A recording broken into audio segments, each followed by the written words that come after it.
Yaumul Aid. Udhiyah atau ibadah kurban adalah hewan ternak yang disembelih. Hewan ternak berupa unta, sapi, kambing kacang, kambing domba, ya, yang disembelih dengan niat taqarrub ilallah, untuk mendekatkan diri kepada Allah pada hari raya Idul Adha. Dalil dalam pensyariatannya di dalam Al-Quran, yakni surah Al-Kautsar ayat kedua, Allah berfirman, "Fasholli li rabbika wanhar," dan salatlah karena Tuhanmu dan berkurbanlah. Fa innal maqsud bin nahr ala ashahil aqwal nahrud dhahaya.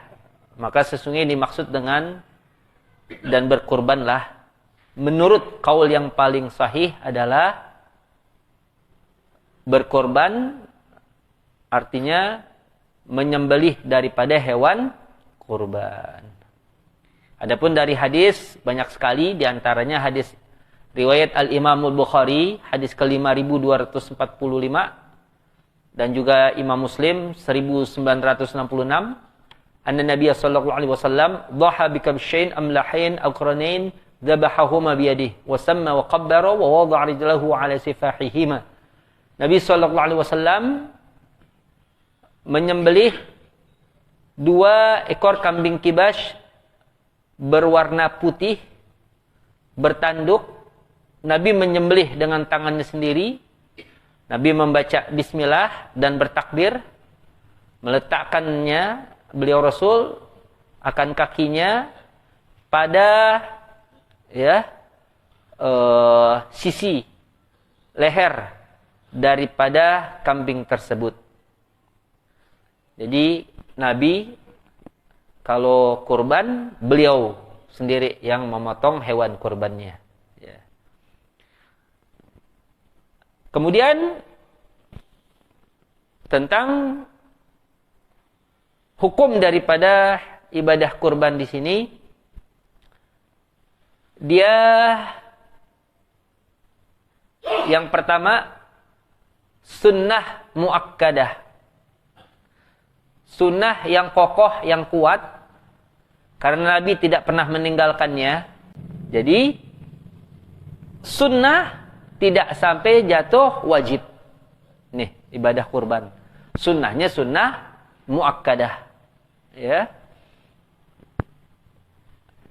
Kemudian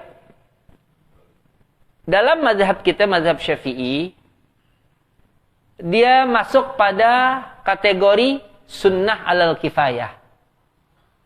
Sunnah alal kifayah. Kita pernah dengarkan fardu kifayah.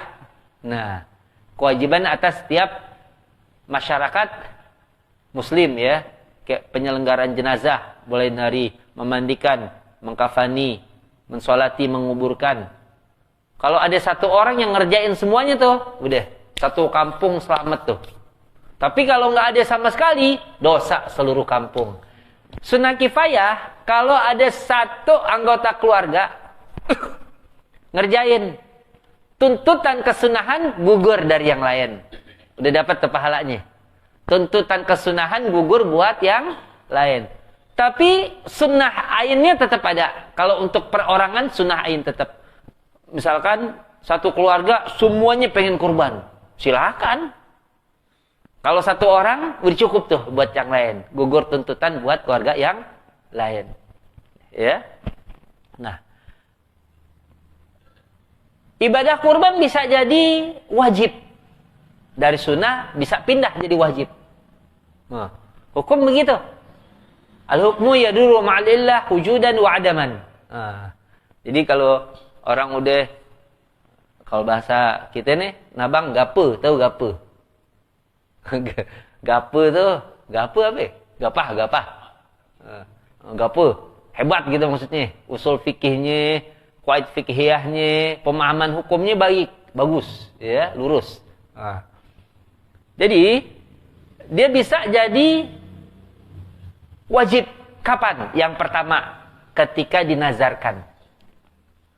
Tara nih kalau goal nih proyek, misalnya nih ada orang ngomong lagi ada proyek nih, ya, udah datang, misalnya pemborong gitu.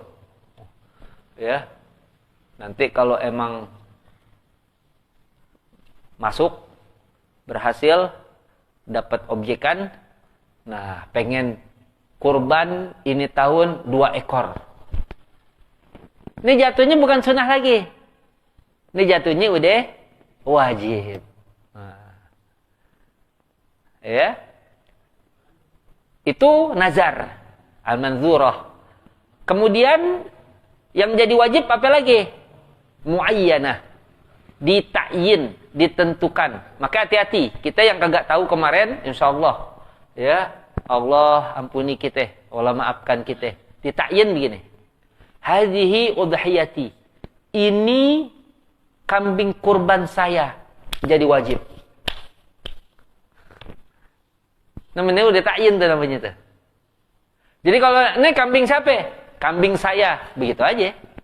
Ini kambing kurban saya, jatuhnya wajib. Berpindah tuh dari sunnah menjadi wajib. Ya. Kalau udah jatuh wajib, konsekuensinya beda lagi dalam masalah pembagian daging kurban. Bagaimana?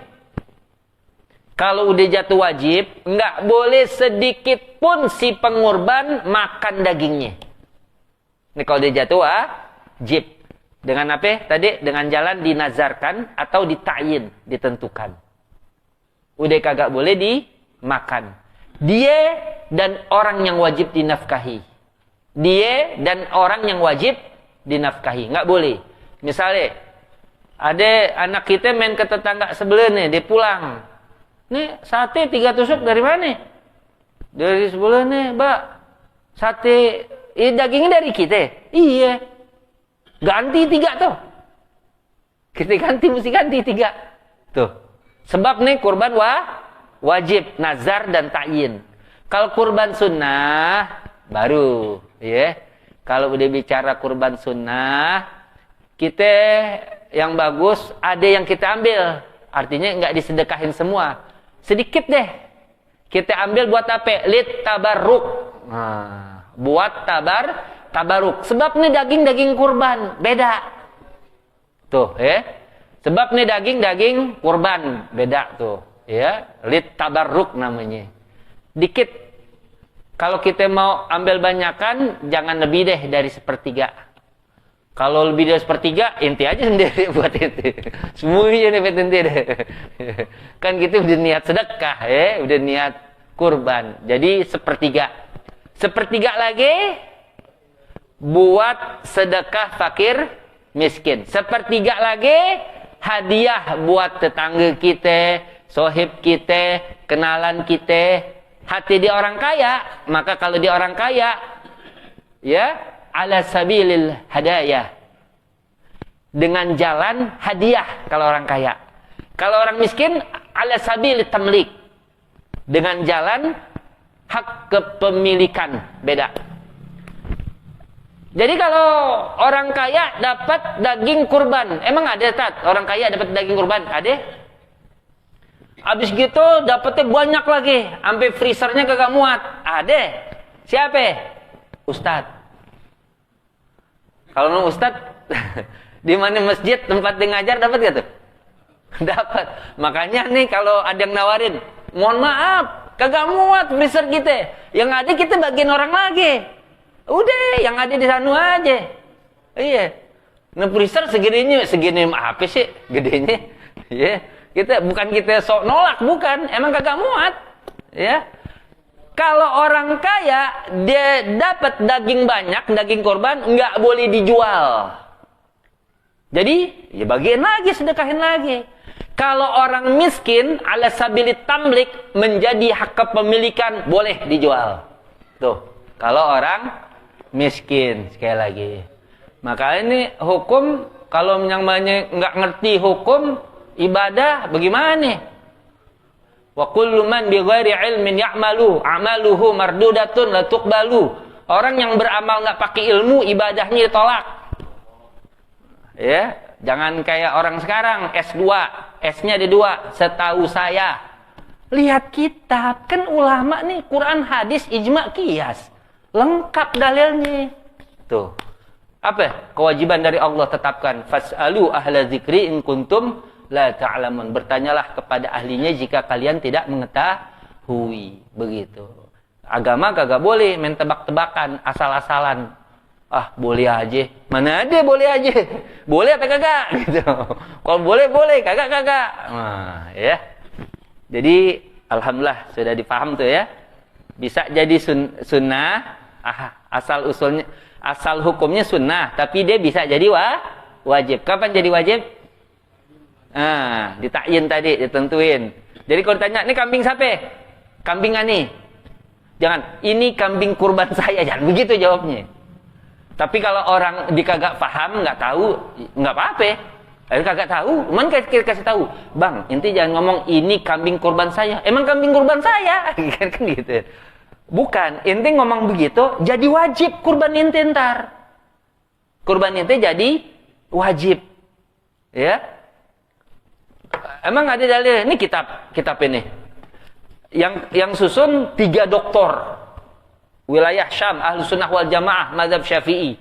Yang kalau idza wusidal amru ila ghairi ahli fantaziris sa'ah. Apabila suatu urusan diserahkan kepada yang idza wusidal amru ila ghairi ahli, kepada yang bukan ahlinya, tunggu kehancurannya. Mafhum mukhalafahnya kalau ke ulama selesai gitu ya. Jadi kalau bicara dikit-dikit dalil, ntar gantian. Kita tungguin dia wudu deh. Wudu nih. Dia kemarin dia nanya dalil mulu. Sekarang kita tanya, ente dalil basuh tangan apaan? Nggak ngerti, dia nggak tahu, nggak hafal. Walau belum pernah lihat kitabnya. Nah, ya. Jadi agama tuh sekali lagi kita nih ya muqallid. Kita namanya apa? Muqallid. Nah, contoh begini. Dalam penentuan hewan yang dikurbankan mempergunakan lafaz na'am, jamaknya an'am. Ada dalam surah Al-Hajj ayat 34, walikulli ummatin ja'alna mansakal liyadhkuru ismallahi 'ala ma razaqahum min bahimatil an'am. Min bahimatil an'am. Na'am. Dari hewan ternak. Kalau bahasa kita hewan ternak yang disebut ayam hewan ternak bukan? Soang, bebek hewan ternak bukan? Boleh gak dikorbanin? Gak boleh. Kok bisa? Kan hewan ternak dikate. Begini. Dalam bahasa Arab, kalau udah disebut na'am, yang jamaknya an'am, ini cuman 3 macam. Cuman tiga macam. Kambing, sapi, unta. Kambing, sapi, unta. Ya. Kalau kerbau, kias kepada sapi. Kan gede sama tuh. Ya.